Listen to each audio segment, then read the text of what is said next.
जय भीम नमो बुद्धाय साथियों। ऐसा कहा जाता है कि पुरुषों को महान बनाने में प्रायः उनकी पत्नियों का योगदान रहता है। वह केवल उनकी जीवन संगनी या सहचारिणी ही नहीं होती, अपितु मनोबल और उत्साह में वृद्धि करने वाली भी होती हैं। रमाबाई अंबेडकर त्याग और बलिदान की ऐसी प्रतिमूर्ति थी जिनके बल पर डॉक्टर अंबेडकर ने देश के वंचित तबके का उद्धार किया। पत्नी रमाबाई के सहयोग से ही भीमराव अंबेडकर महापुरुष बन पाए। इसीलिए बाबा साहेब डॉक्टर भीमराव अंबेडकर भी अपनी पत्नी रमाबाई से अगाध प्रेम करते थे। अति निर्धनता में भी रमाबाई ने बड़े संतोष और धैर्य से परिवार का निर्वाह किया। हर मुश्किल वक्त में उन्होंने बाबा साहब का साहस बढ़ाया। रमाबाई अंबेडकर का जन्म 7 फरवरी 1898 को महाराष्ट्र के वड़ंद गांव में एक गरीब परिवार में हुआ था। इनके बचपन का नाम था रामी, वही पिता का नाम भिखू धुत्रे तथा माता का नाम रुक्मणी था।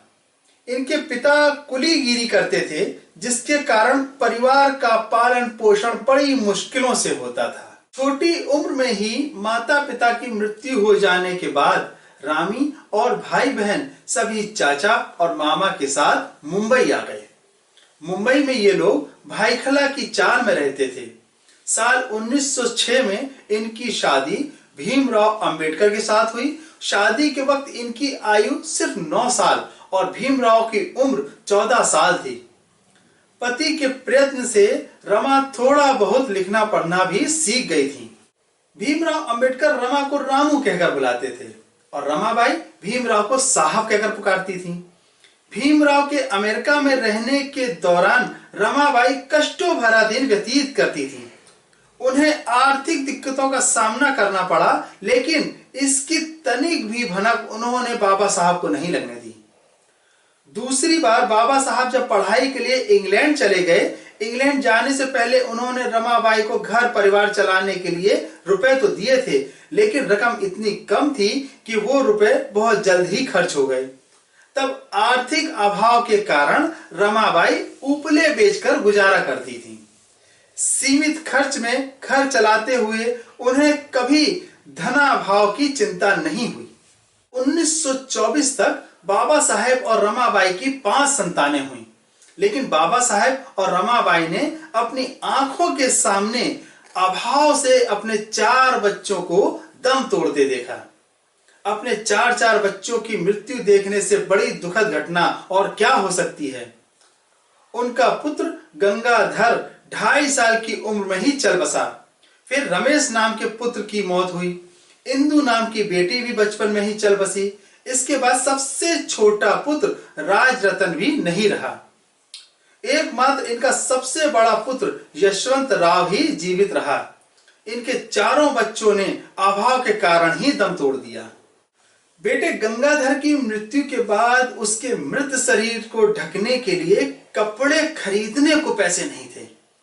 तब रमाबाई ने अपनी साड़ी से टुकड़ा फाड़ कर दिया और फिर शव को वही उड़ाकर शमशान घाट ले जाया गया और दफना दिया। रमा को हमेशा इस बात का ख्याल रहता था कि पति के काम में किसी भी तरह की बाधा ना आए। वह संतोष, सहयोग और सहनशीलता की मूर्ति थी। भीमराव अंबेडकर हमेशा घर से बाहर ही रहते थे। अपनी कमाई वे हमेशा रमा के हाथों में देते और जब जितनी जरूरत पड़ती उनसे मांग लेते। रमाबाई घर चलाने के बाद उसमें से कुछ पैसे भी बचा लेती थी। उन्होंने हमेशा ही बाबा साहेब को पुस्तकों से प्रेम और समाज के उद्धार की दृढ़ता का सम्मान किया। भीमराव अंबेडकर के सामाजिक आंदोलन में भी रमाबाई की सहभागिता रहती थी। दलित समाज के लोग रमाबाई को आई साहेब और डॉक्टर भीमराव अंबेडकर को बाबा साहेब कहकर बुलाते थे। रमाबाई और बाबा साहेब दोनों भाग्यशाली थे, क्योंकि रमा को भी उनका जीवन साथी बहुत ही अच्छा और साधारण मिला था। वहीं बाबा साहेब को भी रमाबाई जैसी नेक और आज्ञाकारी जीवन साथी मिली थी। भीमराव के जीवन में रमाबाई का कितना महत्व था, ये उनके द्वारा लिखी गई पुस्तक के कुछ लाइनों में पता चलता है। 1940 में डॉक्टर अंबेडकर ने थॉट्स ऑफ पाकिस्तान नाम की पुस्तक अपनी पत्नी को भेंट किया था, जिसमें लिखा था, रमा को उनके मन की सात्विक, मानसिक सदाचार, सवृत्ति और पवित्रता तथा मेरे साथ कष्ट झेलने में, अभाव व परेशानी के दिनों में जब मेरा कोई सहायक ना था, सहनशीलता और सहमति दिखाने की प्रशंसा स्वप्न भेंट करता हूँ। रमाबाई बहुत ही सदाचारी और धार्मिक प्रवृत्ति वाली महिला थी। उन्हें महाराष्ट्र के पंढरपुर में विठ्ठल रुक्मणी के प्रसिद्ध मंदिर में जाने की बहुत इच्छा थी, लेकिन तब हिंदू मंदिरों में अछूतों के प्रवेश करने को नहीं दिया जाता था। भीमराव रमाबाई को हमेशा यह बात समझाते कि जहां उन्हें अंदर जाने की मनाही हो, इस तरह के मंदिरों में जाने से उद्धार नहीं हो सकता। लेकिन कभी कभी रमा वहां जाने की जिद कर बैठती।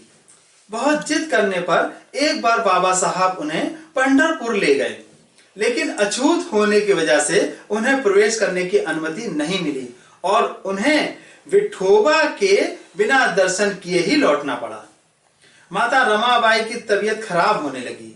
बीमार हालत में भी वे हमेशा अपने पति की व्यस्तता और सुरक्षा को लेकर चिंतित रहती थीं।